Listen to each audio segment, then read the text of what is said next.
गांधी जी के शरीर पर जब भी देखो तो एक धोती हुआ करती थी, हाथ में एक किताब होती थी, होती थी कि नहीं? और सुना है कि घड़ी धोती में लटका लेते थे कि समय की उन्हें ज्यादा चिंता रहती थी। कभी पास में जाके देखा कि गांधी के पास जो किताब थी वो क्या थी? वो क्या किताब है?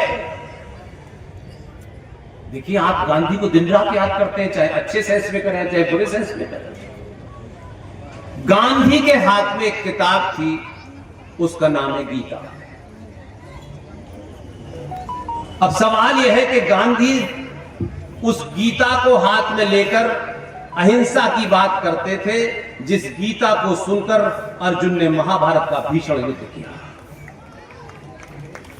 अब प्रश्न यह है, या तो गांधी को नहीं समझ सके या फिर गांधी को लोग नहीं समझ सके। गांधी जी को किसने राष्ट्रपिता बनाया, इस पे बहस नहीं है।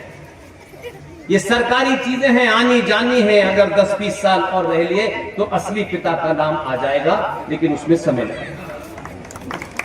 दूसरा, आपने एक शब्द बनाया है और तमाम पार्टियां उसको चलाती हैं और धड़ल्ले से चलाती हैं। हमारे यहां दान शब्द का बड़ा महत्व है और दान के साथ में एक चीज जुड़ी हुई है। जिस चीज को दान कर देते हैं फिर उसको मांगते नहीं, उसको हिसाब नहीं देते। पता नहीं कौन सी किताब ने लिखा था, मुझे नहीं पता।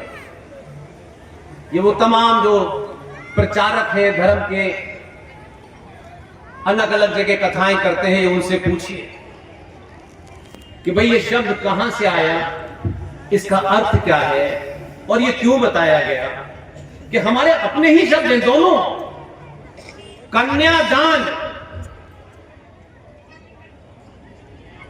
इस शब्द से क्या लगता है? आपने पैदा किया, बड़ा किया, शादी की, अपनी जगह दान में दी जाती है कन्या। क्या तो कन्या को दान में देने के बाद फिर ससुराल वाले उन्हें आग लगाए, जलाए, मारे, फिर आपको चिंता क्यों होती है?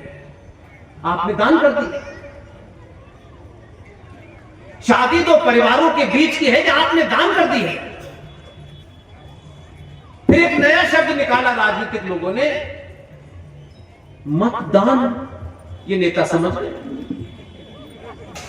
तुमने मतदान कर दिया, वो तुमको हिसाब के 6-5 साल बाद आएगा। तुम्हारा मन करे तो देना, मत देना। तो मतदान नहीं होता, मताधिकार होता है। जब आप उस अधिकार का प्रयोग करते हैं तो नेता का गलेवान पकड़ के पूछ सकते हैं कि मैंने इसलिए वोट दिया था, तुमने ये नहीं किया। लेकिन वो दान कर दिया, कहता तुमने दान कर दिया, मेरे पास कोई हिसाब नहीं है, अब 5 साल बाद आना। तो शब्दों को अपने स्वार्थों से मत तय करिए, शब्दों को शब्द रहने दीजिए। इसलिए मैं कुछ एक बात, इसलिए कि मैं इस समय उत्तर प्रदेश में खड़ा हूं, इंपॉर्टेंट जगह है। एक हमारे यहां, आप लोगों ने अंग्रेजों के जमाने एक नाम सुना होगा, जनरल डायर। हम जनरल डायर का नाम क्यों याद रखते हैं? जलियांवाला बाग में उसने निहत्थे सनातनी भारतीयों पर गोली चलाई, बहुत सारे लोग मारे गए।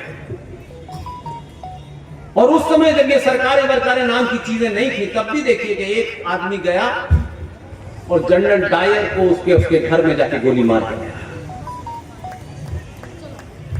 लेकिन जनरल डायर को हम किस लिए याद रखते हैं? ये इतिहास कोई एग्जाम में 17 नंबर आ जाए और आप पास हो जाएं, इसके लिए नहीं पढ़ाया जाता। सनातनी हिंदू समझता है अरे ठीक है, उससे क्या होता है, आगे बढ़ो, पीछे का इतिहास छोड़ दो।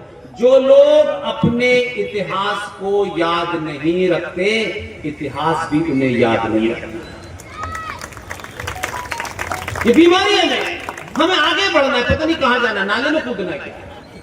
आगे बढ़ने का क्या मतलब होता है कि हमें आगे बढ़ना है, पीछे की बातें क्यों करना है? पीछे ऐसा हो गया, जिस समाज ने, जिस राष्ट्र ने ये किया, उनकी दुर्गति हो गई। इसलिए जनरल डायर हमें आज तक याद है। हम उसकी चर्चा करते हैं। जनरल डायर के आदेश पे गोली चली थी। गोली चलाने वाले भी सिख रेजिमेंट के थे, गोरखा रेजिमेंट के थे, शुद्ध सनातनी थे। आदेश देने वाला अंग्रेज था, बस इतना ही फर्क है। पता नहीं आप में से कितने लोग जलियांवाला बाग गए हैं। जिस कुएं में लाशें थी वो ऊपर तक भरा हुआ।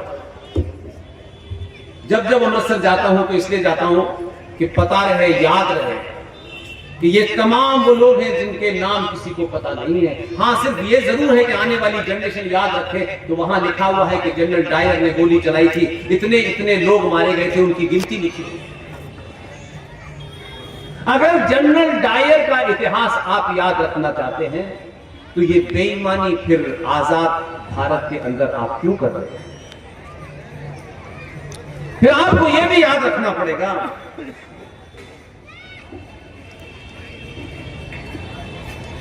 कि दिसंबर 1992 को अयोध्या में किसके आदेश से गोली चली, हजारों कार सेवक मारे गए, वो तो जनरल डायर चला गया, वो तो जिंदा है। जिसके आदेश से गोली चली वो अपना हो, पराया हो, इस कास्ट का हो, उस कास्ट का हो, ये महत्वपूर्ण नहीं है। मेरी मांग है, हम में से कोई नहीं रहने वाला है। अयोध्या में भी जलियांवाला बाग की तर्ज पर एक बड़ा सा पत्थर लगाया जाए और जितने भी सनातनी हिंदू उनमें मारे गए हैं उनके नाम अंकित किए जाएं। और जिस पुलिस वाले ने यह आदेश दिया, जिस नेता ने यह आदेश दिया, उनका नाम भी लिखा जाए ताकि आने वाली नस्लों को याद रखें कि जिस राम मंदिर पर आराम से प्रसाद चढ़ा करके आप पूजा कर रहे हो उसमें आपके भाई बहनों ने अपनी आहुति दी थी। इसी तरह इतिहास जिंदा रहेगा। इसलिए बहुत सारे शब्दों को, जैसे हमारे यहां कहते हैं कि साहब शास्त्रों को पढ़ना चाहिए, शस्त्रों की पूजा करनी चाहिए। शस्त्रों की पूजा क्यों करनी चाहिए? पूजा करने के बाद शस्त्र अपने आप चल जाते हैं क्या? तलवार उठ के अपने आप नाचने लगती है क्या? अधूरा अधूरा काम आपने किया है, इसलिए दुनिया में आपकी सबसे ज्यादा बेइज्जती होती है। दुनिया में एकमात्र सभ्यता के लोग हैं कि जहां दुनिया ने ज्ञान लिया, जब कोई था नहीं, हम तब से हैं। हम कोई दिल्ली छोड़ के भाग रहा है, कोई इटावा छोड़ के भाग रहा है, कोई अपने शहर को छोड़ के भाग रहा है, कोई मकान बेच के भाग रहा है। ये भागने की प्रवृत्ति ही आपकी हार का कारण है। जिस दिन भी जूता दबा करके खड़े हो जाओगे, कितनी भी विपरीत परिस्थितियां हो, यही लड़ते लड़ते मरना है। भाईजान दोबारा इधर नहीं आएंगे। हम इंतजार कर रहे हैं कि कश्मीर यहां होगा तब हम जाएंगे। इसलिए कश्मीर की घटना आपसे पूछ लो तो आप उसमें थोड़ा सा नहीं इसको बताना है, नहीं बताना है। मैंने कहा इस मंच से मेरा कोई नहीं है।